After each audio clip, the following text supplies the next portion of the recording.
Kalau Anda punya, sistem atau aplikasi, bagaimana memasarkannya, eee, ke ke klien-klien atau ke konsumen. Nah, itu yang akan kita coba bahas siang hari ini. Nah, materi ini juga saya sudah share kepada Anda, mudah-mudahan bisa sambil disimak ya, tuh. Nah, pertama, seperti yang saya pernah jelaskan, memasarkan suatu produk itu artinya, eee, si produsen itu mau menjual barangnya ke, eee, konsumen dan berharap ujungnya itu harus sampai pada si konsumen membeli, eee, barangnya si produsen. Nah, itu harus sampai situ, gitu.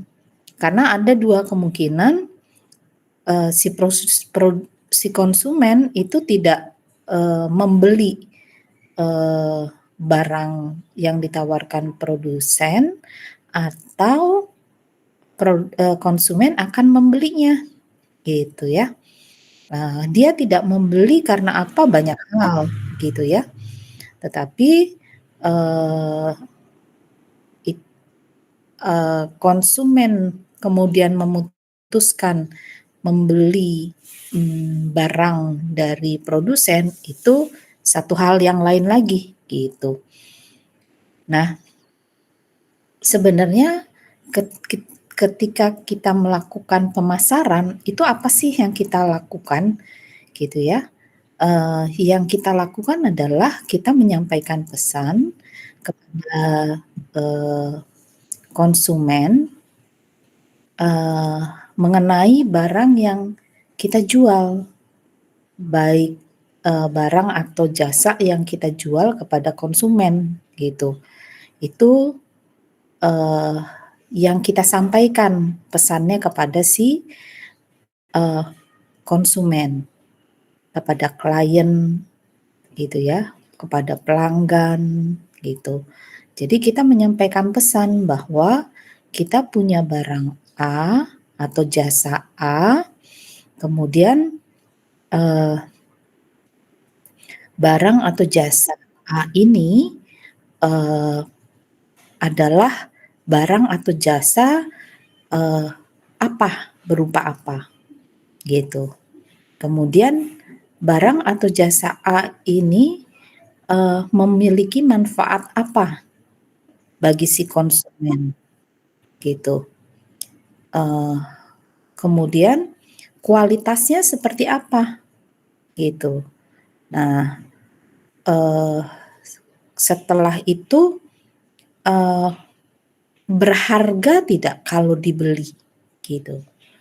Berharga atau tidak kalau dibeli? Kalau berharga, berarti dia punya nilai tinggi, gitu. Tapi kalau tidak berharga, dia tidak memiliki nilai. Jadi kalau kita beli, itu tidak memberikan value buat kita, gitu. Eee, harga itu berharga atau tidak, itu juga bisa ditentukan dengan, eee nilai ya. Misalnya, kalau kita beli sepatu harganya 100.000, tahan cuman 2 bulan misalnya, terus setelah 2 bulan rusak, nah berarti, nilainya dia per bulan itu 50.000, gitu. Tetapi kalau, kita punya sepatu harga, eee, 300.000, bertahan selama 6 bulan, gitu. 300.000 bertahan selama 6 bulan. 300.000 dibagi 6 itu 50.000. Itu sama dengan harga sepatu yang padi 100.000 tahan 2 bulan gitu, karena nilainya sama-sama 50.000 per bulan, gitu. Tetapi kalau misalnya kita, punya sepatu harga, tadi 300.000 tapi tahan 1 tahun misalnya, 300.000 dibagi 12, jadi nilainya lebih kecil daripada 50.000. Ketika membeli di awal, lebih murah yang 100.000 gitu, dibanding yang 300.000 tahan 1 tahun, gitu. Tetapi ketika dibagi nilai per bulannya gitu, jauh lebih murah yang 300.000 jadinya, gitu. Jadi kita lebih baik membeli barang yang harganya 300.000 daripada yang 100.000 gitu.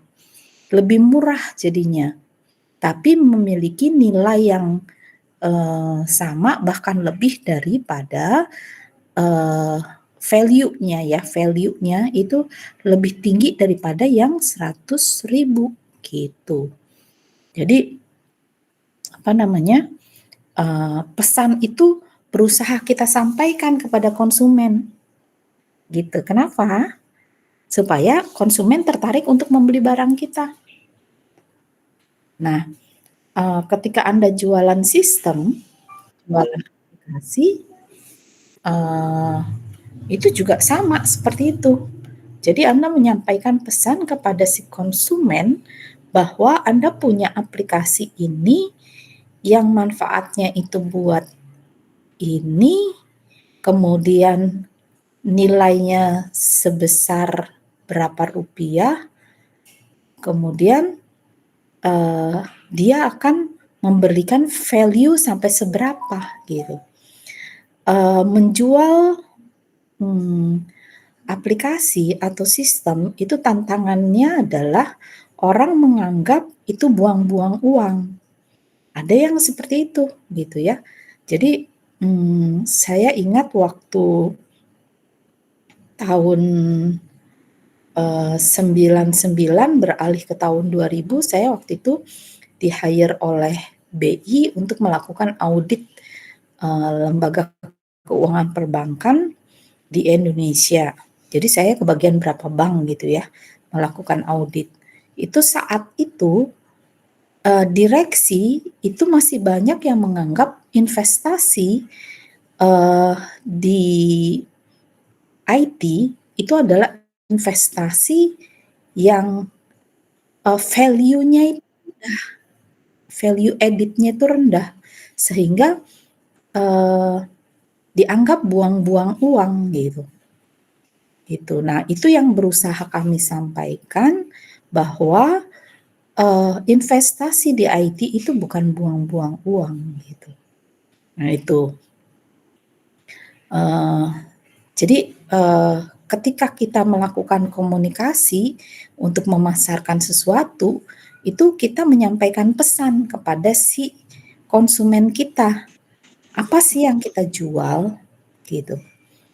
Apa sih yang kita mau deliver gitu. Sehingga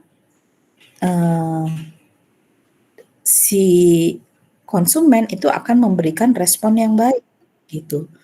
Respon yang baik itu apa ya? Pada akhirnya itu kalau pemasaran ujungnya adalah si konsumen itu mau membeli produk kita. Itu yang jadi prestasinya ya, prestasinya. Makanya bagian pemasaran atau bagian sales itu bisa kaya raya kalau sales yang baik itu bisa kaya kalau dia punya kemampuan komunikasi yang baik gitu. Gitu. Nah, kebanyakan dari kita orang-orang IT itu komunikasinya yang kurang baik gitu. Sehingga pesan yang disampaikan itu tidak sampai atau terganggu, ada gangguan pola komunikasi, gangguan cara berkomunikasi gitu. Sehingga ujungnya adalah pesan itu tidak sampai dan pada akhirnya direspon dengan tidak adanya pembelian, gitu. Nah, pesan ini bisa disampaikan dengan berbagai macam media, gitu.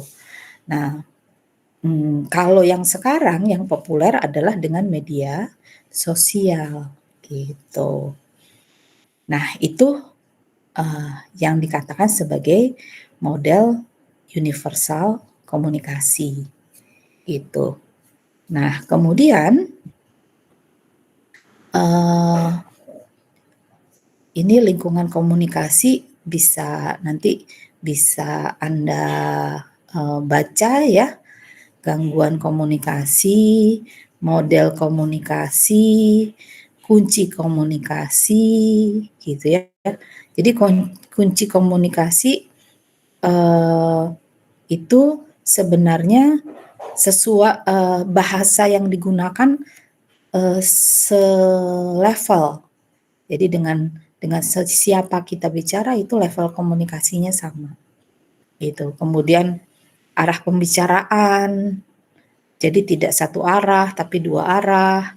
Terus, kita mengerti skala sosial pendengar, memahami latar belakang, pendengar gitu dan sebagainya. Itu secara teoritis seperti itu ya. Nah, saya mau lompat ke segmentasi pasar, gitu. Jadi sebenarnya ketika misalnya Anda mau mendesain sebuah sistem, gitu, mendesain sebuah sistem, mendesain sebuah aplikasi, gitu, yang harus Anda perhatikan itu adalah, Anda kan mendesain produk nih, gitu ya. Yang harus Anda perhatikan adalah segmentasinya, segmentasi pasarnya. Jadi siapa yang menerima sistem atau menggunakan sistem atau aplikasi yang Anda buat, gitu.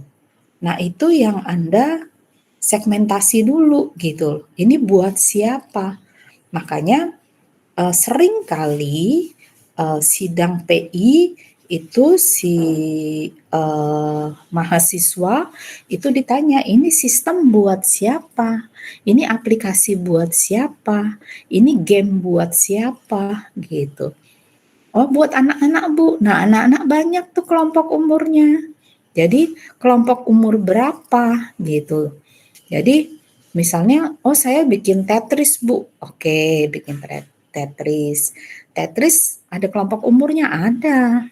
Misalnya kalau Tetrisnya gambarnya mengelompokkan buah-buahan misalnya, oh itu untuk anak SD gitu misalnya. SD-nya kelas berapa? Kelas 1 dan kelas 2 misalnya. Atau mungkin sekarang, sudah, mundur ke TK misalnya umur 5 tahun misalnya. Tetapi, tentunya disesuaikan juga kecepatan Tetrisnya itu ya harus, sesuai dengan kemampuan anak umur 5 tahun menekan tombol atau memilih, gambar, memutuskan pengelompokannya, dengan kecepatan tertentu gitu. Jadi nggak seperti yang orang dewasa yang kecepatannya tinggi gitu. Nah itu artinya sebelum Anda wujudkan aplikasi gamenya gitu ya, membuat gamenya, Anda menentukan dulu ini game buat siapa gitu. Nah sama aja dengan hal-hal yang lainnya gitu ya. Jadi buat siapanya itu secara geografis ada bangsa, provinsi, kabupaten, kecamatan, kemudian ada berdasarkan iklim gitu. Nah itu harus disesuaikan gitu, harus disesuaikan. Jadi kalau misalnya oh ini aplikasi atau produk ini mau saya pasarkan di Indonesia, berarti ya cukup pakai bahasa Indonesia. Oh ini aplikasi mau untuk kelompok petani. Gunakan bahasa-bahasa yang sederhana dalam aplikasinya. Buat user interface yang juga sederhana, yang mudah dipakai oleh para petani gitu. Jadi jangan pakai bahasa Inggris, jangan pakai user interface, jangan terapkan user interface yang rumit gitu di situ. Jadi harus sesederhana mungkin gitu. Misalnya saya ada pengalaman aplikasi yang kami develop itu, kami coba mau pasarkan di asosiasi lembaga keuangan non-bank yang ada di Thailand gitu ya. Jadi selain di sini, kami pasarkan juga di Thailand. Nah, karena bukan ada koneksi, tapi kami ada kolega-kolega di sana yang bisa bantu kami untuk memasarkan itu gitu ya. Nah, kemudian akhirnya kita baca peraturan di sana seperti apa gitu. Peraturan di sana terkait dengan aplikasi yang kita desain gitu, peraturan perhitungannya gitu. Nah, peraturan pencatatannya seperti apa. Nah, itu kita baca aturan di sana seperti apa, aturan di Indonesia seperti apa. Oh, ada yang sama, oh ada yang tidak sama gitu. Jadi itu kita setelah itu baru kita buat desainnya, buat sampai detailnya gitu, perhitungannya, baru kita develop gitu. Nah, kemudian jangan lupa bahwa bahasa yang dipakai di sini pakai bahasa Indonesia, karena lembaga keuangannya adalah lembaga keuangan kelompok-kelompok tani, nelayan dan sebagainya gitu ya. Jadi kita gunakan pakai bahasa Indonesia. Tetapi buat di Thailand itu kita gunakan bahasa Inggris gitu. Karena orang sana itu bahasa Inggrisnya bagus gitu. Jadi kita nggak pakai bahasa Thailand gitu, tapi pakai bahasa Inggris. Kenapa? Karena mereka bahasa Inggris mereka bagus gitu. Jadi itu yang salah satu contoh ketika kita membuat sistem, kita memikirkan banyak hal gitu ya. Itu berdasarkan segmentasinya gitu. Kalau demografis ada umur, jenis kelamin.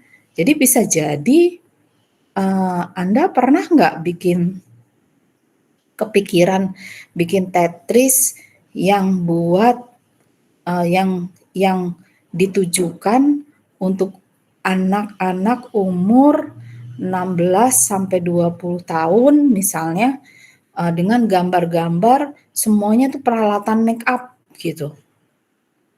Jadi pengelompokan peralatan make up tertentu gitu ya. Nah, itu kan bisa jadi gitu ya. Jadi bikin Tetris yang seperti itu, happy kali anak-anak seperti itu kan, gitu ya. Jadi disesuaikan. Terus yang warna backgroundnya tuh pink gitu ya, pink atau ungu atau ya ada kuningnya sedikit lah, apa ya kayak gitulah gitu. Jadi tidak pokoknya cowok nggak suka aja gitu. Pokoknya cowok nggak suka aja. Jadi itu buat perempuan game itu gitu. Bisa jadi seperti itu ya kan? Gitu. Terus agama kok bisa masuk Bu? Iya bisa juga gitu ya. Jadi kalau misalnya shampoo gitu, ada juga shampoo yang khusus untuk mereka yang berjilbab itu kan ada gitu ya. Tapi ada shampoo yang mau berjilbab, mau nggak berjilbab silahkan aja gitu. Kalau yang berjilbab itu ya kan udah pasti eee, yang muslim gitu kan, gitu. Jadi, eee, bisa agama bisa aja. Terus kalau sistem gimana, Bu? Kalau aplikasi itu gimana? Saya ada pengalaman, waktu itu tahun berapa ya, udah agak lama, eee, ada gereja minta tolong, eee, teman di gereja, tem teman non-muslim yang aktif di gereja itu, eee, minta tolong untuk, dibuatkan sistem, aplikasi, eee, pencatatan kolekte yang tiap hari Minggu mereka kumpulkan. Itu harus maunya dicatat dengan rapi sehingga pertanggungjawabannya itu, accountable gitu. Nah, terus ya udah kami buatkan gitu. Kami buatkan, kami tanya gimana sih cara perhitungan kolekte itu dan sebagainya gitu. Nah, itu dipakai khusus untuk di gereja gitu. Karena buat di gereja kami niatnya berbagi, ya tidak di-charge gitu ya, tidak dikenakan biaya gitu. Jadi nggak apa-apa pakai aja. Terus ada gereja lain mau pakai, ya silahkan aja dipakai gitu. Jadi, kami niatnya berbagi itu. Jadi, apa namanya, bahkan setelah itu, saya juga diminta di salah satu gereja itu kan di gereja Kristen ya, kemudian, saya diminta oleh salah satu romo untuk membantu pengembangan sektor ekonomi di salah satu gereja, Katolik gitu. Saya, kerja sebagai volunteer tuh 3 tahun, sempat 3 tahun sampai, eee, lembaganya itu kemudian settle, saya berhenti, eee, melanjutkan supaya saya bisa, berbagi ke konsentrasi yang lain gitu, karena di sana udah jalan gitu ya, gitu. Jadi itu, eee, apa namanya, sampai kita juga coba buatkan sistem yang bisa dipakai untuk pencatatan keuangan di mereka, gitu. Nah, karena memang, eee, apa namanya, eee, berbagi ya, jadi tidak ada perhitungan keuangan di situ, tidak ada charge gitu. Nah, itu bisa begitu, gitu. Bisa nggak itu pencatatan keuangannya dipakai di masjid gitu aplikasinya ya? Mungkin bisa, tapi disesuaikan karena kolektif kan ada perhitungannya ya, gitu, sekian persen gitu.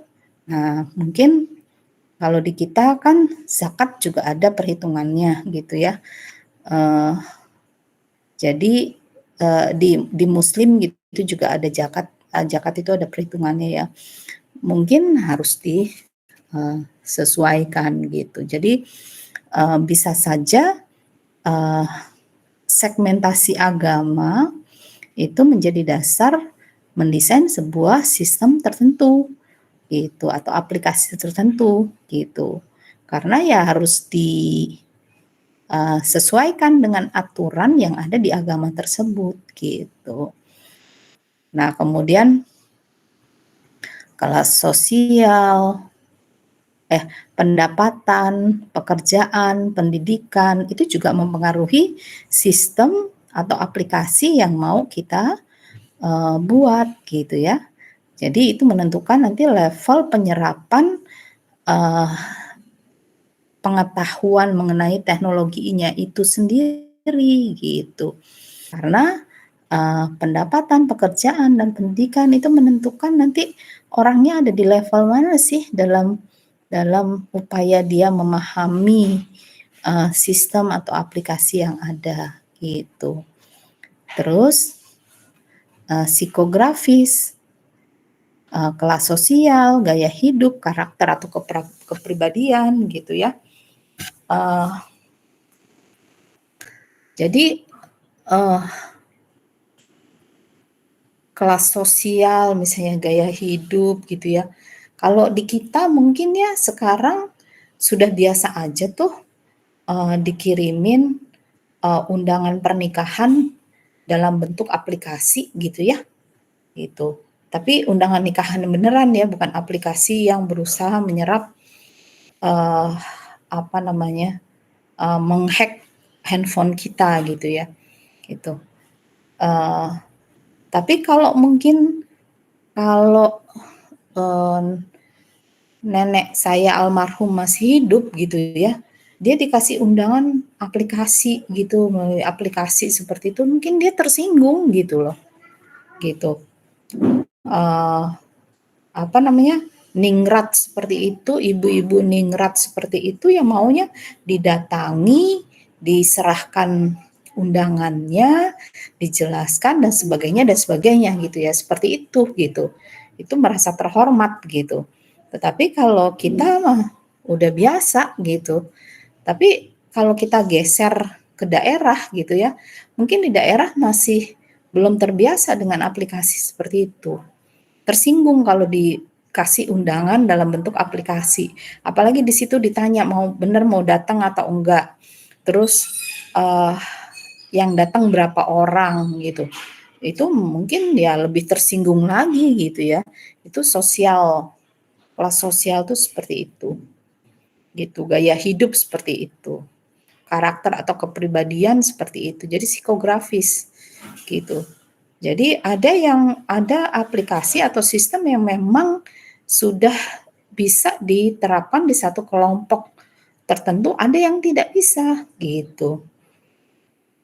Nah, sekarang kalau misalnya saya ngebayangin gitu ya, nanti kalau anak saya nikah misalnya gitu, terus ya saya sampai harus menentukan, eee, mengi me me bukan menentukan, tetapi mengkolek data main course yang diinginkan oleh undangan saya itu apa.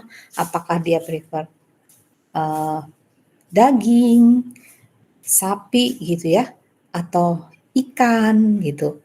Apakah dia alergi seafood gitu atau tidak gitu, apakah dia alergi kacang atau seperti apa. Nah itu harus, eee detail karena saya akan menyediakannya personal gitu, yang saya undang nggak banyak gitu. Yang saya undang nggak banyak, touching personalnya itu terasa gitu. Dengan bantuan apa? Dengan bantuan aplikasi gitu. Jadi mereka harus mau ngisi aplikasi yang kita kirim gitu. Tapi apakah seluruh kelas sosial, seluruh kelompok masyarakat bisa begitu? Belum tentu. Makanya, kita juga akan mengundang orang-orang tertentu gitu. Itu yang secara psikografis siap dengan, penerapan aplikasi seperti itu, gitu.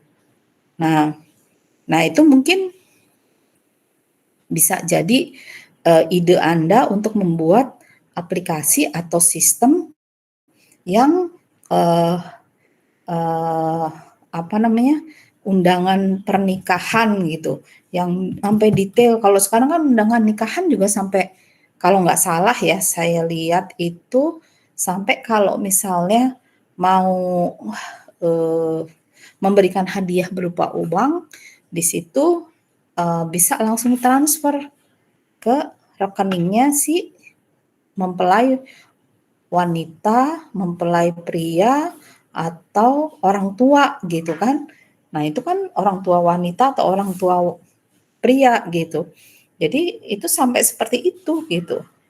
Kalau, eee, pengetahuan, sikap, tanggapan terhadap satu produk tertentu itu negatif, itu atau perilaku masyarakat kita, kelompok masyarakat kita ada yang negatif, itu nggak kena itu yang kayak gitu, nggak mau mereka, gitu.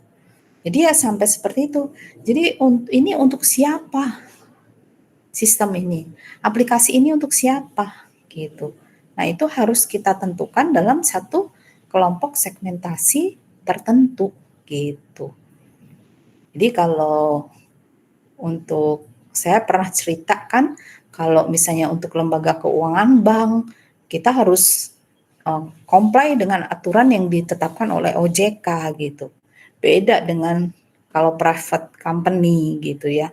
Nah itu sesuai dengan peraturan-peraturan atau ya peraturan-peraturan, misalnya kalau sistem keuangan ya sesuai dengan peraturan sistem keuangan yang diterapkan oleh Ikatan Akuntansi Indonesia misalnya seperti itu. Jadi ya sampai seperti itu untuk segmentasi ya, segmentasi. Nah, sampai di sini ada yang ditanyakan? Silahkan kalau ada yang mau ditanyakan.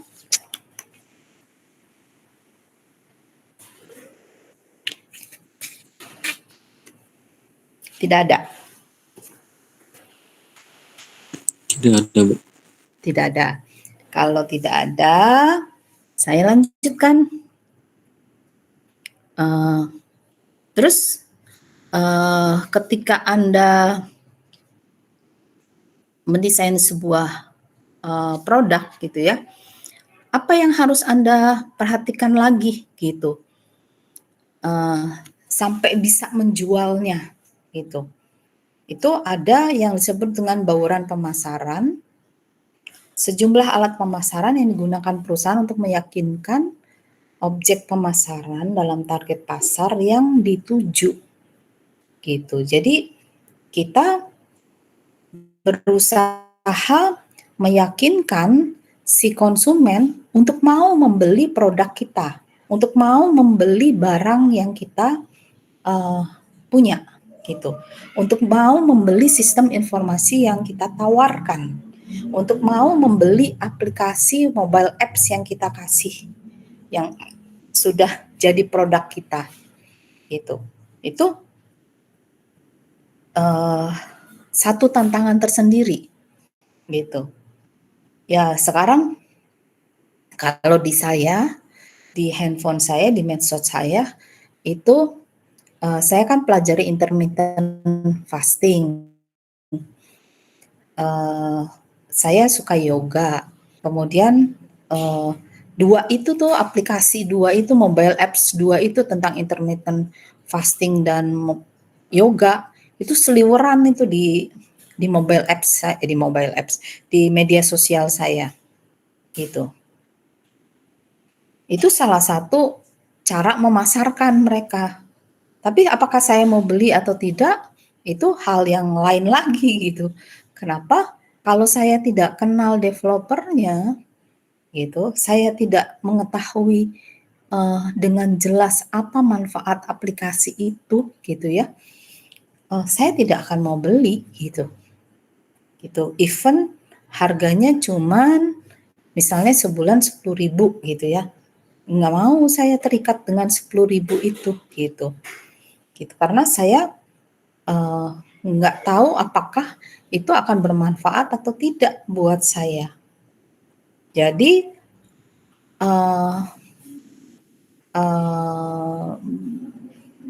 physical evidence atau testimoni bahwa satu produk itu memberikan manfaat atau tidak itu sangat penting gitu. Itu ada di kotak yang kanan ini nomor 7 physical evidence gitu. Nah, tapi kita mulai dari kotak yang kiri dulu ini. Kotak kiri ini apa yang harus kita perhatikan? Pertama harga. Harga yang kita tawarkan itu harga harus bersaing. Sebentar, di sini ada harga nih. Penetapan harga bisa berdasarkan biaya, berdasarkan nilai, dan berdasarkan harga yang berlaku. Gitu. Ada harga psikologis, ada harga promosi, harga penetrasi.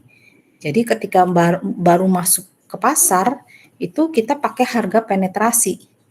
Kemudian apakah harga penetrasi itu sekaligus harga psikologis? Bisa jadi, gitu ya. Kita beli barang murah kok, ini cuma 900 ribuan gitu, tapi 999.000 rupiah gitu.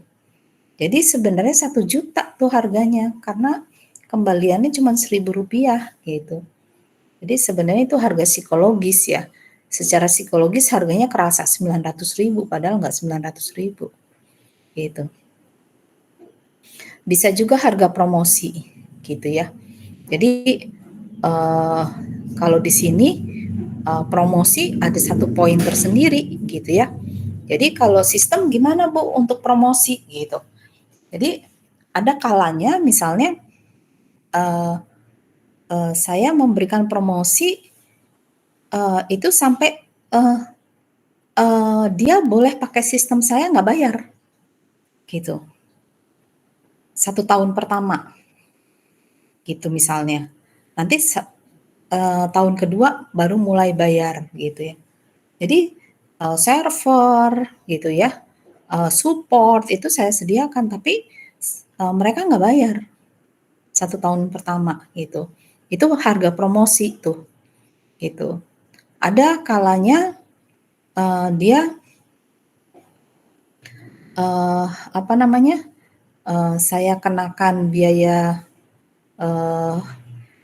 jadi promosinya kita kenakan biaya instalasi, biaya hosting gitu ya, tapi biaya langganan biaya license gitu, tapi biaya langganan per bulannya free misalnya, gitu, itu bisa jadi gitu ya. Tapi juga kadang Bu Novita, mohon maaf kami kan lembaga keuangannya masih kecil nih, masih belum punya uang gitu ya, banyak untuk belum punya uang yang cukup untuk aplikasi ini, tapi kami butuh gitu. Terus saya bilang, oke Pak, silakan pakai saja, nggak usah bayar nih Bu, nggak usah gitu. Buat Bapak saya gratiskan, tapi tolong jangan disampaikan kepada yang lain, saya bilang gitu. Jadi nanti yang lain yang mampu bayar tetap bayar, tapi Bapak saya gratiskan gitu, perusahaan Bapak saya gratiskan gitu. Jadi ya ada juga begitu, terus nanti pengalaman saya, terus mereka ada kebutuhan lain, mau bayar gitu, mau bayar walaupun uangnya nggak besar. Saya bilang nggak apa-apa, nggak besar nggak apa-apa, tapi saya tetap bisa bantu gitu.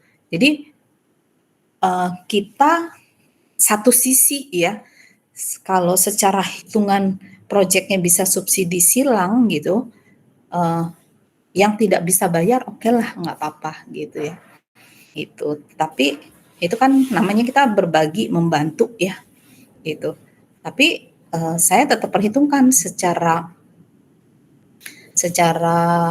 apa general itu bisa tercover gitu dari pembayaran yang lain gitu. Tapi kalau misalnya dia sudah sanggup bayar, ya kita terima dengan kondisi kita tidak memberatkan mereka gitu.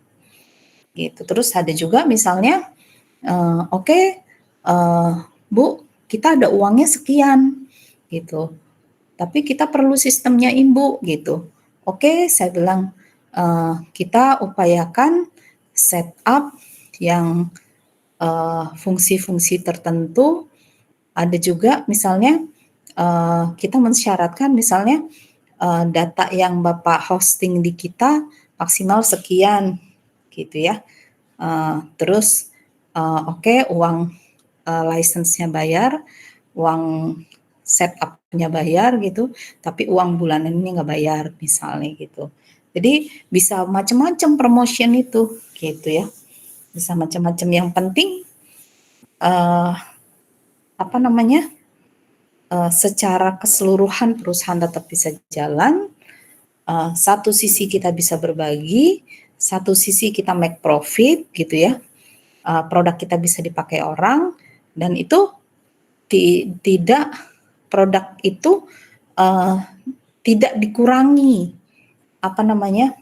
yang poin 2 ini, produk itu tidak dikurangi fungsinya gitu. Mentang-mentang dia nggak bisa bayar terus yang fungsi ini kita matiin ya gitu ya, fungsi ini kita matiin ya gitu, jangan gitu. Itu namanya nggak ikhlas berbaginya gitu kan. Tuh. Kemudian di mana kita pasarkannya, place-nya gitu. Oh, saya jualan bakso di tikungan. Jadi bakso tikungan gitu. Laku tuh Bu. Oh iya, karena banyak orang yang lewat misalnya. Terus tempatnya strategis, rame dan sebagainya lah ya gitu. Itu juga sama. Saya juga memasarkan produk IT saya, memasarkan uh, kemampuan kita mendevelop sistem kita di tempat-tempat yang masih uh, uh, kurang pemain gitu sehingga laku di situ gitu. Jadi misalnya saya tidak konsentrasi di Jawa, tapi saya konsentrasi di luar Pulau Jawa. Nah, kemudian 7P ini gitu, itu 4P ini berkembang menjadi 7P. Di sini ada tambahan people, proses, sama physical, environment, atau evidence. Nah, people ini adalah orang-orang yang bekerja untuk kita dalam rangka membangun sistem yang kita sudah desain gitu, yang sudah kita pikirkan gitu. Nah, ini juga penting dalam bagaimana merekrut orang-orang tersebut gitu ya. Jadi seperti minggu lalu saya sudah jelaskan bahwa penting buat kita itu memanage sumber daya manusia yang kita butuhkan gitu. Karena sumber daya manusia itu punya isi kepala sendiri gitu. Tidak seperti mesin atau robot gitu. Kalau mesin atau robot kita tahu isi kepalanya mereka karena kita yang mendesain gitu. Tapi kalau people itu berbeda gitu. Uh,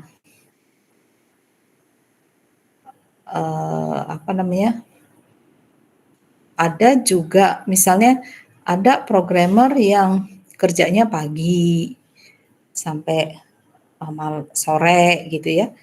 Jadi responnya cepat kalau siang hari gitu ya. Tapi kalau ada juga yang mereka itu responnya itu malam hari karena siang tidur gitu. Jadi diajak meeting siang juga agak susah gitu, pasti agak telat-telat gitu ya. Gitu. Kenapa? Karena mereka istirahat gitu. Jadi kita mesti memahami hal-hal yang seperti itu. Terus prosesnya, bagaimana prosesnya gitu. Ada yang memilih, saya nggak mau kerja di kantor Bu, saya maunya di rumah aja sendiri. Nanti kita bikin grup, kita komunikasi di grup. Oh ya silahkan, ada yang begitu. Ada yang maunya di kantor gitu ya, itu macam-macam. Terus physical evidence, jadi bukti-bukti bahwa atau testimoni bahwa apa yang sudah kita deliver, sistem atau produk yang sudah kita deliver itu memang benar memiliki kualitas yang sesuai dengan kebutuhan konsumen gitu. Nah, itu menjadi satu media promosi lagi yang yang gratis gitu. Jadi kita nggak bayar bahwa dia ngomong sama orang, bikin sistemnya di perusahaan X aja gitu. Saya punya pengalaman bikin di perusahaan X itu tepat waktu, kemudian hasilnya bagus, misalnya begitu. Jadi kenapa di Tokopedia juga testimoni itu, jadi kita habis beli barang tuh selalu ditanya diminta ulasannya gitu ya. Itu adalah physical evidence atau physical environment gitu. Jadi itu. Nah, ini bisa Anda baca. Jadi kalau produk itu ada barang atau jasa, barang itu ada barang konsumsi, ada barang produksi gitu ya. Kemudian harga, penetapan harga itu, promosi bisa lewat iklan, penjualan perorangan, publisitas, tempat dagangnya di mana gitu. Nah, ini segmentasi pasar yang tadi kita sudah bicarakan. Ini strategi pemasaran. Oh ya, ada satu lagi yaitu siklus kehidupan produk. Siklus kehidupan produk itu dari tahap perkenalan, kemudian dia bertumbuh, dewasa, jenuh, dan mundur. Jadi saya kenal Pepsodent dari kecil, pasta gigi Pepsodent. Kayaknya saya waktu masih kecil itu iklan di TV Pepsodent itu sudah booming gitu ya. Mungkin dia sudah di masa pertumbuhan atau dewasa sepertinya saat itu gitu ya. Apakah dia menyentuh kejenuhan? Tidak, dia berupaya untuk terus berada di tahap kedewasaan. Jadi dia berusaha terus mengembangkan produknya, beriklan dan sebagainya, sehingga orang nggak sampai saya sudah jenuh pakai Pepsodent, saya pindah nggak pakai Pepsodent lagi, itu enggak gitu. Jadi orang yang pakai Pepsodent tetap aja sampai sekarang pakai Pepsodent. Tapi ada juga yang beralih, ada gitu ya. Tetapi jadi Pepsodent itu berupaya untuk terus berada di tahap kedewasaannya gitu. Tapi adakah pasta gigi lain yang sampai tahap kejenuhan bahkan sampai kemunduran? Ada juga gitu. Jadi yang tadinya ada pasta gigi itu kemudian yang tadinya booming kemudian mengalami kejenuhan dan kemunduran. Apa ya pasta gigi apa tuh namanya yang buat anak-anak remaja yang warnanya dia warna-warni, kemudian dia kayak gel bening gitu. Nah itu sempat booming dia, tapi terus jenuh, terus mundur gitu dari pasar. Kayak tahu bulat. Nah, tahu bulat itu perkenalan, pertumbuhan, kedewasaannya itu cepat sekali gitu. Sampai booming ya, tahu bulat gitu ya. Tuh. Tetapi terus dia masuk masa kejenuhan dan kemunduran. Sekarang kita udah nggak dengar lagi tukang jualan tahu bulat itu lewat gitu. Udah nggak lagi gitu. Jadi seperti itu masa kehidupan sebuah produk gitu. Oke, sampai sini ada yang ditanyakan? Jadi untuk sistem gitu ya, untuk sistem itu juga sama seperti itu gitu ya. Dari tadi saya juga sudah memberikan contohnya sistem ya, jadi sistem informasi gitu. Bagaimana kalau jual sistem informasi atau bisnis informasi gitu.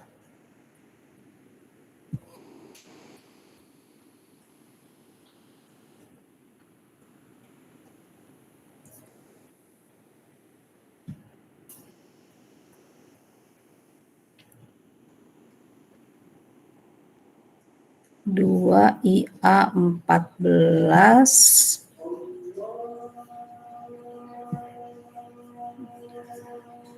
Abdul Hakim Faiz, Hadir Bu.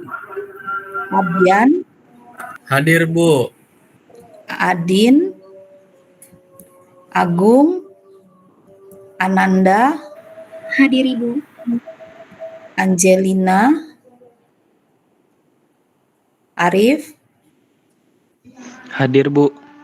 Bayu, Hadir Bu. Chandra, Hadir Bu. Dava, Eka, Faras, Hadir Bu.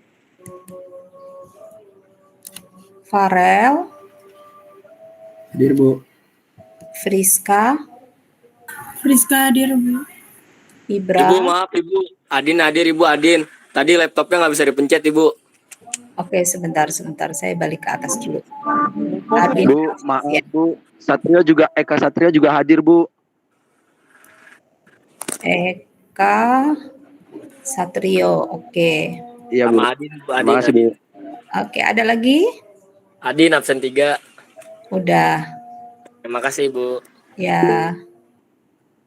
Ibra, Ibra hadir Bu. Ilham, Iman. Iman hadir Ibu. Iman kok baru hadir, yang kemarin-kemarin nggak hadir, Iman. Irs Hadi, Hadir Bu. Lucky, Hadir Ibu. Maulana, Muhammad Fariduddin, Hadir Bu. Abid, Abid hadir Bu. Dani, Rizky,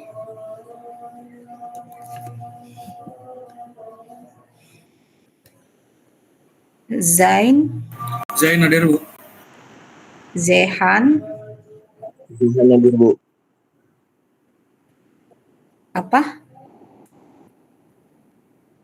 Oh ya, oke. Nabil, Hadir Bu. Pandu,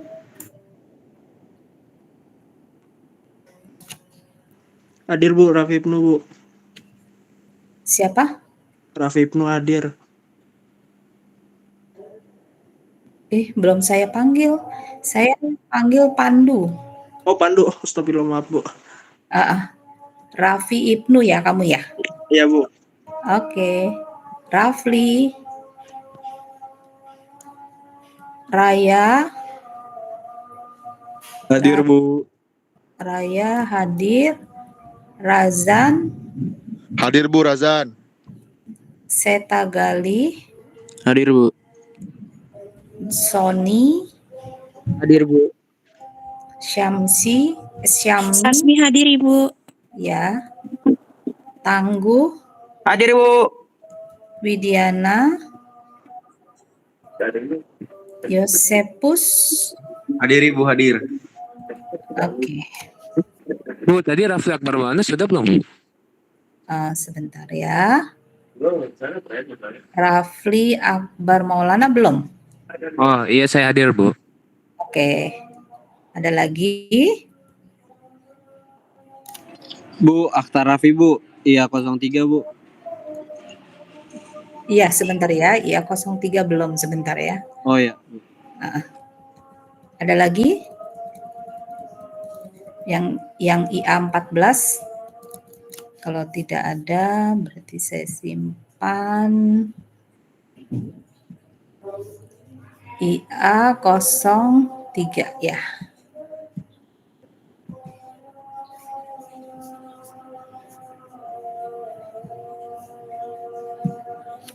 Abdul Wafi, Aditya. Bu maaf Bu, Abdul hadir Bu. Iya Bu. Oke, Abdul Wafi hadir, Aditya hadir, Hadir Bu. Agus Fauzi, Hadir Bu hadir. Ahtar, Hadir Bu hadir. Amelia, Hadir Ibu. Andana, Hadir Bu. Anissa, Hadir, Bu. Ardeas, Arif, Arianta, Hadir, Bu. Bima, Ardeas hadir Bu. Maaf. Ardeas hadir, Bima, Hadir, Bu. Cesaro, Cikita, Ya, saya nggak aktif, Bu. oh ya, Cikita, Hadir, Bu. Darel, Hadir Bu. Destia, Hadir, Bu. Falah, Hadir, Bu. Viego, Hadir Bu. Firza, Hasik, Irbil, Hadir, Bu. Januar, Hadir Bu. Ilham, Hadir Bu. Zidan, Hadir, Bu. Wildan, Hadir, Bu. Alif, Hadir, Bu. Amir, Hadir, Bu. Andika, Raffi, Hadir, Bu. Satria, Hadir Bu. Nabila, Hadir, Ibu. Noviana, Hadir, Bu. Nurdiansyah, Hadir, Bu. Raden Muhammad, Hadir, Bu. Rifki, Rifki hadir, Bu. Rizal, Hadir Bu. Tegar, Vicky. Oke. Sudah semua ya? Ibu, maaf, Bu. Andana Iya. hadir, Bu. Siapa? Andana, Bu. Andana, sebentar ya. Andana sudah. Oh iya. Makasih, Bu. Ya. Sudah semuanya? Ada lagi yang belum saya absen? Kalau tidak ada, jadi minggu depan jadwal kita adalah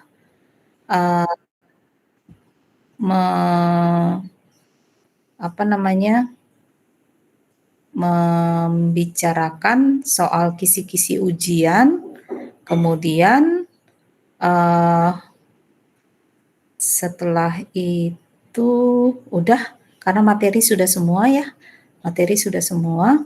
jadi tinggal kisi-kisi ujiannya saja yang mau saya sampaikan, karena agak banyak itu, jadi harus saya sampaikan agak detail supaya Anda siap dengan ujian Anda. Nanti itu bisa disiapkan di rumah, jadi Anda datang ujian itu tinggal menyadur apa yang Anda sudah siapkan. Tuh. Yang baru datang siapa? Maaf, iya, Bu. Saya Maulana Hamid Halim. 2IA14 ya? Iya, Bu. Kenapa baru datang?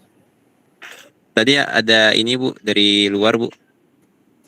Ada ini dari luar, itu apa maksudnya? Ada urusan tadi, Bu, dari luar. Oh.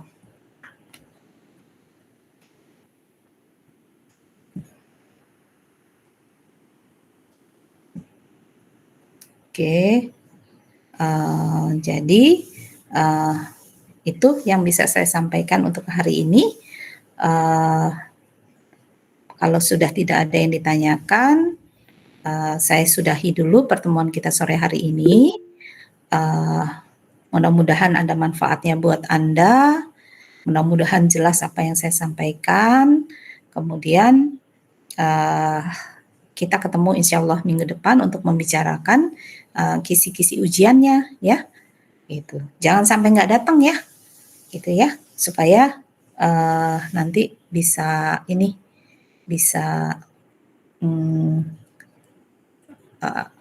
terupdate dengan kisi-kisinya, karena setelah itu saya tidak akan menjelaskan lagi gitu. Oke, saya sudahi pertemuan hari ini. Terima kasih atas kehadirannya. Selamat sore. Wassalamualaikum warahmatullahi wabarakatuh. Waalaikumsalam. Terima kasih, Bu. Waalaikumsalam warahmatullahi wabarakatuh. Terima kasih, Bu. Sama. Makasih Bu. Saya close ya.